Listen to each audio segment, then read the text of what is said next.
Bem-vindos ao canal Relatos do Desconhecido, Arquivos do Sobrenatural. Para uma experiência aterrorizante, use fones de ouvido. Antes de começar, já deixe o seu like, inscreva-se no canal e ative as notificações. Relato de terror enviado por nossa inscrita Luzinete. Meu nome é Luzinete e o que vou contar aconteceu há 2 anos, mas ainda parece que foi ontem. Sou baiana, nascida e criada em uma pequena cidade do interior chamada Mata Branca. Cresci ouvindo as lendas que os mais velhos contavam, mas nunca pensei que uma delas se tornaria parte da minha vida. Essa é a história da Noiva da Lagoa. Tudo começou quando decidi voltar à cidade para visitar minha avó. Eu estava morando em Salvador havia alguns anos e sentia falta da calmaria do interior. Minha avó sempre foi uma contadora de histórias. Na primeira noite, enquanto jantávamos, ela mencionou a tal Noiva da Lagoa. Dizem que é um espírito que aparece para quem ousa se aproximar da lagoa encantada à noite. Ela disse: ela procura o noivo que a abandonou no altar. Quem cruza seu caminho nunca mais volta o mesmo. Na época, ri da história. Parecia apenas mais um conto para assustar crianças. Mas, conforme os dias passaram, comecei a ouvir mais sobre ela. Todos na cidade pareciam ter um relato. Um primo que viu a sombra dela, um amigo que ouviu seus lamentos, ou um vizinho que encontrou pegadas molhadas no chão seco. Fiquei curiosa e decidi investigar. Afinal, sou jornalista e histórias como essa sempre chamam minha atenção. Comecei com entrevistas. Dona Nair, uma senhora de quase 90 anos, foi a primeira a falar sobre o caso. Ela contou que, quando era jovem, ouviu os gritos da noiva durante uma noite chuvosa. Era como se ela estivesse chorando e chamando por alguém. Disse: nunca tive coragem de voltar lá depois disso. Outro morador, seu José, afirmou ter visto a figura branca atravessando a lagoa numa noite de lua cheia. Ele descreveu como sentiu um arrepio que o deixou paralisado, incapaz de mover-se por vários minutos. Esses relatos me intrigaram ainda mais. Decidi que precisava ver com meus próprios olhos. Na noite de sexta-feira, levei minha câmera, meu gravador e uma lanterna e fui até a Lagoa Encantada. Era um lugar isolado, cercado por árvores e coberto por uma névoa que parecia surgir do nada. O silêncio ali era assustador, interrompido apenas pelo som da água batendo nas margens. Enquanto caminhava em direção à lagoa, senti um frio inexplicável. Era como se o ar ao meu redor estivesse pesado, denso. Comecei a tirar fotos e a gravar áudios, mas algo não parecia certo. As imagens estavam desfocadas, mesmo com o tripé, e o gravador captava ruídos estranhos, como soluços abafados. Quando cheguei à margem da lagoa, vi algo que me fez congelar. Uma figura feminina estava de pé, com um vestido de noiva encharcado. Seus cabelos estavam grudados no rosto e ela parecia olhar diretamente para mim. Meu primeiro instinto foi fugir, mas algo nela me hipnotizou. Sua presença era ao mesmo tempo assustadora e triste. Por que você veio? A voz dela ecoou na minha mente. Não era um som normal. Parecia vir de dentro de mim. Tentei responder, mas não consegui emitir nenhum som. Ela deu um passo em minha direção e eu finalmente consegui me mover. Corri. Enquanto corria pela mata, sentia como se estivesse sendo seguida. Podia ouvir o som de passos leves e o arrastar do vestido dela. Quando olhei para trás, vi que ela não estava correndo, mas parecia flutuar, se aproximando cada vez mais. De alguma forma, consegui chegar à casa da minha avó.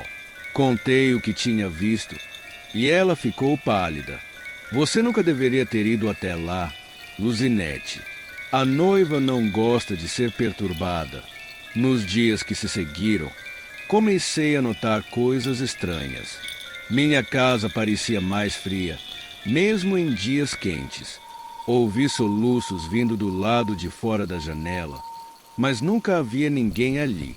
Sonhava com a noiva todas as noites.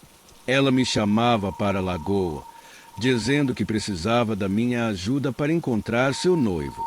Decidi voltar à lagoa, mas dessa vez fui até a igreja local para pedir orientação ao padre. Ele me explicou que a noiva era uma mulher chamada Maria Antônia, que foi abandonada no altar há mais de 50 anos. Em desespero, ela correu até a lagoa e tirou a própria vida. Desde então, seu espírito assombra o lugar, buscando vingança contra qualquer um que se aproxime. Com a ajuda do padre, levei uma cruz de água benta para a lagoa. Fomos até lá durante o dia, mas a presença dela era palpável. O vento soprava com força e as árvores pareciam sussurrar. Quando jogamos a água benta na lagoa, um grito horrível ecoou, como se a própria terra estivesse sofrendo. Desde então, a lagoa pareceu mais tranquila, mas ainda sinto que algo ficou para trás. Não sei se a noiva realmente partiu ou se apenas espera por outra oportunidade. O que sei é que não importa o quão cético você seja, algumas lendas têm raízes profundas e mexer nelas pode despertar algo que deveria permanecer adormecido. Se algum dia você ouvir falar da Lagoa Encantada na Bahia, fique longe, porque, assim como eu, você pode acabar cruzando o caminho da noiva, e nem todos têm a sorte de voltar para contar a história. Relato número 2 enviado pelo nosso inscrito Genivaldo. Meu nome é Genivaldo e a história que vou contar para vocês ainda me tira o sono. Nasci e cresci em Cachoeira, uma cidade histórica da Bahia, conhecida por suas festas religiosas e suas lendas. Mas entre todas as histórias que ouvi ao longo da vida, uma delas me marcou profundamente porque, ao contrário das outras, eu vivi essa. Vocês já ouviram falar da mulher da estrada de Pedra do Cavalo? Dizem que ela é uma aparição que surge nas noites mais escuras, especialmente para aqueles que desafiam os avisos dos mais velhos. A estrada de Pedra do Cavalo é famosa por ligar Cachoeira às cidades vizinhas, mas também por suas curvas traiçoeiras e pelos estranhos acontecimentos que já fizeram muitos evitarem passar por lá depois do anoitecer. Era uma sexta-feira à noite e eu voltava de um trabalho em Feira de Santana. Meu carro estava carregado com mercadorias que eu precisava entregar logo pela manhã. Embora tivesse recebido avisos de amigos para não pegar a estrada tão tarde, decidi ignorar. Afinal, eu nunca fui de acreditar nessas coisas. Meu pai sempre dizia: histórias de assombração só assustam quem quer se assustar. A viagem começou tranquila. O asfalto brilhava sob a luz da lua, e a única coisa que eu ouvia era o som do motor do carro. Mas, ao me aproximar da curva mais conhecida da estrada, chamada Curva do Desespero, as coisas mudaram. O ar ficou mais pesado e a temperatura dentro do carro caiu drasticamente. Olhei para os lados e vi que a névoa parecia surgir do nada, cobrindo o caminho à minha frente. Foi então que eu a vi pela primeira vez. Uma mulher de vestido branco, com cabelos longos que cobriam parte do rosto, estava parada no acostamento, olhando fixamente para mim. Meus instintos me disseram para seguir em frente sem parar, mas algo nela me fez diminuir a velocidade. Talvez fosse o jeito como ela parecia tão deslocada, como se não pertencesse àquele lugar. Quando passei por ela, ela ergueu a cabeça e seus olhos encontraram os meus. A imagem ficou gravada na minha mente. Olhos negros, profundos, como um abismo sem fim. A sensação foi como se algo tivesse sugado todo o ar dos meus pulmões. Sem perceber, acelerei o carro, tentando me afastar o mais rápido possível. Porém, mesmo depois de alguns quilômetros, comecei a perceber algo estranho. Pelo retrovisor, eu via uma silhueta sentada no banco de trás. Era ela. Tentei me convencer de que era coisa da minha cabeça, mas, quando olhei novamente, seus olhos estavam fixos em mim pelo espelho. Por que você está aqui? Sua voz ecoou dentro do carro. Era um som baixo, mas parecia preencher todo o espaço. Eu não consegui responder. Minha boca estava seca e minhas mãos suavam tanto que quase perdi o controle do volante. A estrada parecia interminável. Por mais que eu dirigisse, era como se eu estivesse preso em um círculo, passando pelas mesmas árvores, pelas mesmas curvas. Ela continuava lá, no banco de trás, apenas me observando. Em um momento, ela começou a sussurrar algo que eu não conseguia entender.